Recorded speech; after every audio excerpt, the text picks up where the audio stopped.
بسم اللہ الرحمن الرحیم۔ شروع اللہ کے نام سے جو بڑا مہربان نہایت رحم والا ہے۔ السلام علیکم ایم آئی ٹی وی کہانی کے ناظرین۔ تو دوستو، آج کی کہانی کا ٹاپک ہے ایک بادشاہ اور وفادار بندر۔ تو دوستو، شروع کرتے ہیں آج کی کہانی۔ ایک ملک میں بہت ہی رحم دل بادشاہ رہتا تھا۔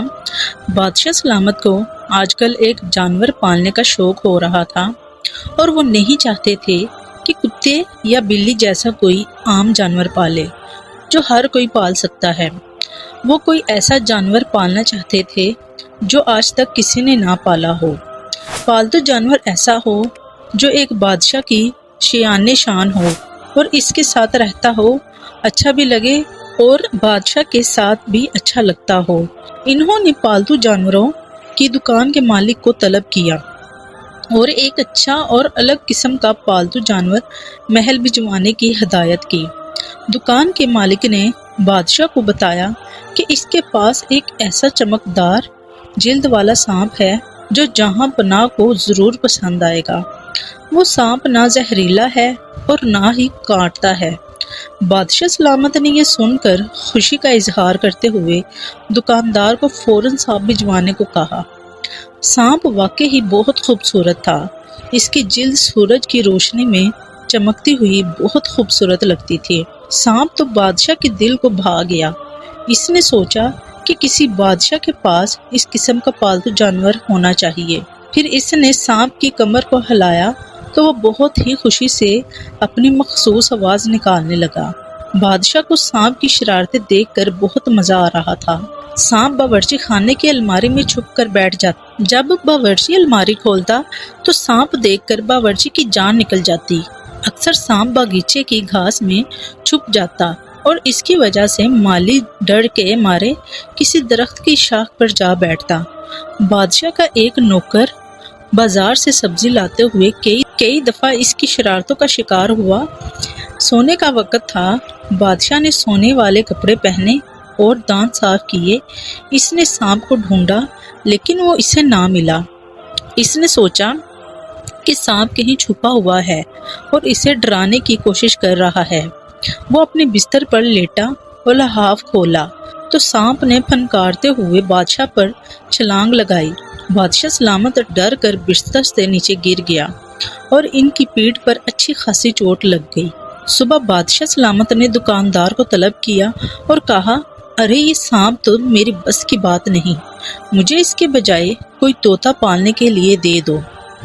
دکاندار نے انہیں بولنے والا جو طوطا دیا وہ بھی بہت خوبصورت اور نایاب تھا۔ اس کے پروں کا رنگ سرخ، سبز، نیلا اور پیلا تھا۔ اس کی آنکھیں چمکدار اور چونچ مڑی ہوئی تھی۔ بادشاہ کو بھی ایسا لگا جیسے اس کی پسند کا پالتو جانور مل گیا ہے۔ طوطا اڑ اڑ کر بادشاہ کے کندھے پر جا بیٹھتا۔ محل کے صحن میں بادشاہ کا جرنیل اپنی فوجی دستوں کو پریڈ کروا رہا تھا۔ طوطے نے یہ سن کر فوراً جرنیل کے حکم کی نقل اتارتے ہوئے کہا، کوئک مارچ۔ اس نے فوجیوں کو زور سے حکم دیا۔ وہ یہ بھول ہی گیا تھا کہ یہ طوطا بولنے والا ہے۔ بادشاہ نے حکم دیا کہ طوطا جو کہے اس کی تعمیل کی جائے۔ فوجی پریڈ کے دوران جرنیل نے حکم دیا، دائیں مڑو۔ طوطے نے فوراً نقل اتارتے ہوئے کہا، دائیں مڑو۔ بادشاہ نے طوطے کے پروں کو سہلایا اور کہا، مجھے امید ہے کہ تم ایک اچھے پرندے ثابت ہوگے۔ بادشاہ بڑی دیر تک کھڑے ہو کر فوجیوں کی پریڈ دیکھتے رہے اور طوطا ان کے شانے پر بیٹھ کر جرنیل کے احکامات یاد کرتا رہا۔ آخر جرنیل نے فوجی دستوں کو کھڑا ہونے کا حکم دیا اور خود کسی کام سے چلا گیا۔ اب فوجی دستے پرسکون کے تار میں کھڑے تھے۔ کوئک مارچ یہ سن کر فوجی دست حرکت میں آ گئے اور پریڈ کرنے لگے۔ طوطے نے اگلا حکم دیا، دائیں مڑو۔ فوجی اس کے حکم کے مطابق دائیں مڑ گئے۔ کوئک مارچ۔ اچانک طوطے نے حکم دیا اور سیدھے چلتے چلتے راستے میں آئی دیوار سے جا ٹکرائے اور ٹکرانے کے بعد لگنے والی چوٹوں سے وہ وہیں بیٹھ گئے۔ طوطا چلایا، پیچھے مڑو، اور پھر کہا، تیز دوڑو۔ فوجی واپس مڑے اور دوڑنے لگے۔ جس سے ان کی تلواریں آپس میں ٹکرا گئیں۔ بادشاہ سلامت کے کہکہے تھے کہ رکنے کا نام نہیں لے رہے تھے۔ جرنیل نے شور سنا تو واپس آیا اور یہ تماشا دیکھ کر چلایا، ارے یہ کیا ہو رہا ہے؟ اس دوران بادشاہ باغ کے اندر چلا گیا۔ طوطا اس کے شانے پر اپنے پنجے گاڑے مضبوطی سے بیٹھا ہوا تھا۔ جرنیل طوطے کی شکایت کرنے کے لیے بادشاہ کو تلاش کر رہا تھا۔ بادشاہ نے کہا، طوطے میاں، ہمیں جرنیل یہاں نہیں ڈھونڈ سکتا۔ بادشاہ تو یہ فقرہ طوطے سے سرگوشی میں کہہ رہا تھا، لیکن طوطے نے یہی فقرہ پورے زور سے ادا کیا، طوطے میاں، ہمیں جرنیل یہاں نہیں ڈھونڈ سکتا۔ یہ فقرہ ادا ہوتے ہی بادشاہ نے جرنیل کے بھاری بوٹوں کی آواز سنی۔ بادشاہ نے طوطے کی چونچ پر انگلی رکھ کے کہا، خاموش، لیکن طوطا کب چپ رہنے والا تھا، فوراً بولا، خاموش۔ بادشاہ نے دوبارہ آہستگی سے کہا، چپ رہو ورنہ جرنیل سن لے گا۔ طوطے نے اتنی ہی اونچی آواز نکالی، چپ رہو ورنہ جرنیل سن لے گا۔ بوٹوں کی چھاپ ان کے نزدیک آنے لگی اور باغ کے دروازے کے باہر آ کر خاموش ہو گئی۔ جرنیل کی آواز آئی، بادشاہ سلامت، کہاں ہیں آپ؟ اندر سے طوطے نے پکارا، بادشاہ سلامت، کہاں ہیں آپ؟ بادشاہ نے طوطے کو گھورا، اسے ایسا احمق پرندہ نہیں چاہیے تھا جو اس کا راز بھی نہ رکھ سکے۔ وہ باغ کے دروازے سے باہر نکل آیا۔ جرنیل بہت ناراض دکھائی دیا تھا۔